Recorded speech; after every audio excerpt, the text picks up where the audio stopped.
రాహుల్ గాంధీ తీరును సీఎం రేవంత్ రెడ్డి అనుసరిస్తూ అసత్య ఆరోపణలు చేస్తున్నారని చేవెళ్ల ఎంపీ కొండా విశ్వేశ్వరరెడ్డి ఆరోపించారు.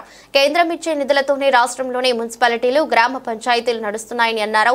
పేద బడుగు బలహీన వర్గాల ప్రజల కోసం బడ్జెట్ రూపకల్పన చేశారని 12 లక్షల రూపాయల వరకు పన్ను విధించకపోవడమే ఇందుకు నిదర్శనమన్నారు. రాబోయే రోజుల్లో తెలంగాణలో భారతీయ జనతా పార్టీ అధికారంలోకి వస్తుందంటున్న చేవెళ్ల ఎంపీ కొండా విశ్వేశ్వరరెడ్డితో మా ప్రతినిధి రాజాబాబు ఫేస్ టు ఫేస్. రాబోయే రోజుల్లో తెలంగాణ రాష్ట్రంలో భారతీయ జనతా పార్టీ అధికారంలోకి రావడానికి అధిష్టానం వడివడిగా అడుగులు వేస్తుందని చెప్పొచ్చు. ఈ నేపథ్యంలోనే చేవెళ్ల పార్లమెంటు సభ్యులు కొండా విశ్వేశ్వరరెడ్డి మనతో ఉన్నారు. వారిని అడిగి తెలుసుకునే ప్రయత్నం చేద్దాం. సార్ చెప్పండి, భారతీయ జనతా పార్టీ బలోపేతం కోసం భవిష్యత్ కార్యాచరణ ఎలా ఉండబోతుంది? చాలా బ్రహ్మాండంగా ఉంటుంది. తప్పనిసరిగా వచ్చే ప్రభుత్వం బీజేపీది ఉంటుంది. ఇది మేము చెప్పేది కాదు, యావత్ తెలంగాణ నిర్ణయం తీసుకుంది. ఎందుకంటే 2 ప్రభుత్వాలు చూసింది. తెలంగాణ వచ్చినాక ఇప్పుడు ఆల్టర్నేటివ్ ఇది ఒక్కటే అని నిర్ణయానికి వచ్చింది. మేము ప్రజలే కాక ఇతర పార్టీలు కూడా చేతులు ఎత్తేసినట్టే. ఎందుకంటే ఈ ఎలక్షన్స్ చూస్తే కాంగ్రెస్ పార్టీ అసలుకు క్యాండిడేట్సే పెట్టలేదు, 2 పెట్టలేదు. అండ్ ఇవి చూస్తే గెలుపు ఖాయము. నా విజ్ఞప్తి ఏంటంటే భారీ సంఖ్యలో రావాలి. సాధారణంగా గ్రాడ్యుయేట్స్ ఓటింగ్ పర్సంటేజ్ తక్కువ ఉంటుంది, భారీ సంఖ్యలో రావాలని మీ ద్వారా చెప్పదలుచుకున్నాను. సార్, ఈ మధ్య ఇటీవల మొన్న సీఎం రేవంత్ రెడ్డి ప్రధాని మోడీ గారి గురించి కులం ప్రస్తావనలో ఒక మాట అన్నారు. ఆ వ్యాఖ్యలను మీరు ఎట్లా చూస్తారు? అసలు బీసీ ఈయన మా ముఖ్యమంత్రి అయిన తర్వాతనే దీన్ని కన్వర్ట్ చేసి అన్నట్టుగా మాట్లాడుతారు. దీన్ని ఎట్లా చూస్తారు? అంటే అక్కడ రాహుల్ గాంధీ ఎన్నో తప్పులు చేస్తుంటారు, మిస్టేక్స్. తెలిసిన ప్రధానమంత్రి మోడీ గారు బీసీ ముంగటుండి బీసీలను ఆదుకుంటలేదని చెప్తున్నాడు. అయితే రేవంత్ రెడ్డి గారు సీఎం ఇంతకుముందు ఇటువంటి మిస్టేక్స్ చేయకపోయేది, కానీ ఈ నడుమ రాహుల్ గాంధీ మిస్టేక్స్ సీఎం కూడా చేస్తున్నాడు. అది ఎవరు కూడా నమ్ముతలేరు. బీసీలను అవమానపరిచినట్టే. అది బీసీ కులగణనలో మీరు కాంగ్రెస్ ప్రభుత్వమేమో బీసీలలో ముస్లింలను బీసీలలో చేర్చా ఉంటుంది, కేంద్రమేమో ఎట్టి పరిస్థితుల్లో అంగీకరించమంటుంది. దీని మీద మీ వైఖరి ఏంటి? ముస్లిమ్స్లో కులాలు ఉండరు, కులం లేని మతం అది. కానీ రాజకీయాల కొరకు కాంగ్రెస్ ఇంతకుముందు చేసింది, ఇప్పుడు కూడా చేయదలుచుకున్నది. దాని వ్యతిరేకం. మతపరంగా కూడా ఉండొద్దు. కానీ మేము వస్తే ముస్లిమ్స్ కూడా ఎంతోమంది పేదోళ్ళు ఉంటారు, వెనుకబడిన వాళ్ళు ఉంటారు. వాళ్ళని ఆదుకుంటేందుకు వాళ్ళందరినీ ఈబీసీలా కలిపి ఈబీసీలా చేస్తాం, తప్పనిసరి చేస్తాం. ముఖ్యంగా తెలంగాణ రాష్ట్రం నుండి 8 మంది ఎంపీలను కేంద్రం ఎన్డీఏ ప్రభుత్వానికి పంపిస్తే మొన్న బడ్జెట్లో కేంద్ర ప్రభుత్వం తెలంగాణకు గుండు సున్నా ఇచ్చిందని చెప్పేసి ప్రతిపక్షాలు ఆరోపిస్తున్నాయి. గుండు సున్నా వాళ్ళకి కనబడుతుంది, వాళ్ళు చేసింది ఏం లేదు. గుండు సున్నా కంటే మైనస్లు ఉన్నారు వాళ్ళే. ఈరోజు తెలంగాణ నడుస్తుందంటే కేంద్ర ప్రభుత్వం నిధుల వల్లనే నడుస్తుంది.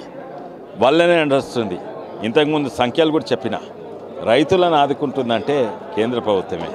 దాదాపు ప్రతి రైతు ఇంటికి కేంద్ర ప్రభుత్వం నిధులు, అటు కొనుగోలు కానీ, లేకుంటే ఇటు యూరియా సబ్సిడీ కానీ, లేకుంటే 6,000 కానీ, ఇంకా ఎన్నో సబ్సిడీ ఉన్నాయి. ప్రతి ఇంటికి 70,000 కంటే ఎక్కువ అందుతున్నది కేంద్ర ప్రభుత్వం. ఈ రోజు ఊళ్ళు నడుస్తున్నాయంటే కేంద్ర ప్రభుత్వం వల్లనే. ప్రతి ఊరికి రాష్ట్రం నుంచి ఫండ్స్ వస్తలేవు, కేంద్ర ప్రభుత్వం ఫండ్సే. ప్రతి మున్సిపాలిటీ ఈరోజు నడుస్తుందంటే, ఈరోజు మున్సిపాలిటీల కరెంట్ నడుస్తుందంటే అది కేంద్ర ప్రభుత్వం నిధులే. ఎందుకంటే రాష్ట్రం దివాలా చేసింది. ఆరోపణ చేస్తేందుకు ఎన్నో చేయవచ్చు. ఈ 10 ఏళ్లలోనే హైవేస్ 60 ఏళ్లలో కాలేదు. ఈరోజు మెదక్కు ట్రైన్ వచ్చింది, సికింద్రాబాద్ నుంచి Gajwel, Siddipet, Karimnagar train already tracks వచ్చినాయి, ఇంకొంచెం కంప్లీట్ అయ్యేది ఉంది. ప్రతి ఒక్కటి ట్రైబల్ యూనివర్సిటీ అయినా, కోచ్ ఫ్యాక్టరీ అయినా, ప్రతి ఒక్కటి టర్మరిక్ బోర్డు అయినా కూడా అది కేంద్ర ప్రభుత్వం వల్లనే అవుతుంది. అండ్ ఈరోజు నడిచేది కేంద్ర ప్రభుత్వం వల్లనే.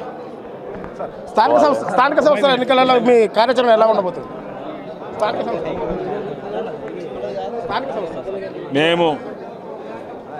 మేము పార్టీ నిర్మాణము ఎన్నికల కొరకు చేయము, దేశానికి కొరకు చేస్తాము. ఎన్నికలు ఎప్పుడైనా మేము ప్రిపేర్డ్ ఉంటాము. మా ఒక పార్టీ. ఇప్పుడు నన్ను అడుగు, ఈ గ్రామంలో బూత్ అధ్యక్షుడు ఎవరంటే మా జిల్లా అధ్యక్షుడు, ఆయన పేరు చెప్తాడు. వేరే పార్టీలను అడగండి, వాళ్ళకి తెలియదు. వాళ్ళు ఎలక్షన్ ముందు బూత్ అధ్యక్షులను పెట్టి తాగి తందనాలు ఆడుతందుకు 2 బియర్లు 2 బిర్యానీలు పంపుతారు. కానీ అది వాళ్ళ బూత్ అధ్యక్షులు అంటే అట్లా. మా సంస్థ ఇప్పుడే రెడీ ఉంది, ఎప్పుడు కూడా రెడీ ఉంటుంది. సార్, రాష్ట్ర అధ్యక్షుని ప్రకటించడంలో జాప్యం గల కారణాలు? రాష్ట్ర అధ్యక్షుని ఎన్నిక ఎన్నో వేలాది కారణాలు ఉంటాయి. మీరున్నారా సార్ ఆ రేస్లో? ఆ రేస్లో నేను లేను. Thank you sir. ఇది మొత్తానికైతే కేంద్ర ప్రభుత్వం అమలు చేస్తున్న సంక్షేమ పథకాలే పార్టీకి పరోక్షంగా గెలిపించేందుకు రాష్ట్రం రాబోయే రోజుల్లో తెలంగాణలో అధికారంలోకి రావడానికి కేంద్ర ప్రభుత్వం ప్రవేశపెడుతున్న సంక్షేమ పథకాలే శ్రీరామ రక్ష అని చెప్పి కొండా విశ్వేశ్వరరెడ్డి చెప్పడం జరుగుతుంది. కెమెరా పర్సన్ నరేష్తో Rayababu, S6 news, Siddipet.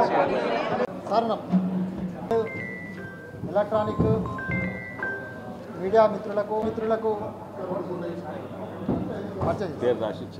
Parliament సభ్యులు భారతీయ జనతా పార్టీ స్వాగతం తెలియజేస్తున్నాను. ఈ యొక్క పత్రికా సమావేశంలో ఎస్ మల్లారెడ్డి గారు బీజేపీ సీనియర్ నాయకులు మేడ్చల్ అర్బన్ జిల్లా అధ్యక్షులు ఈ యొక్క గ్రాడ్యుయేట్ పని దృష్ట్యా వారి జిల్లాను కోఆర్డినేషన్ చేయడానికి వచ్చారు. వారికి కూడా స్వాగతం. అదేవిధంగా బాణాల లక్ష్మారెడ్డి గారు వారు కూడా కామారెడ్డి. ధన్యవాదాలు, నమస్కారము. అట్లనే విభీషణ్ రెడ్డి గారు జనరల్ సెక్రటరీ, అట్లనే ప్రభారి హైందవి రెడ్డి గారు,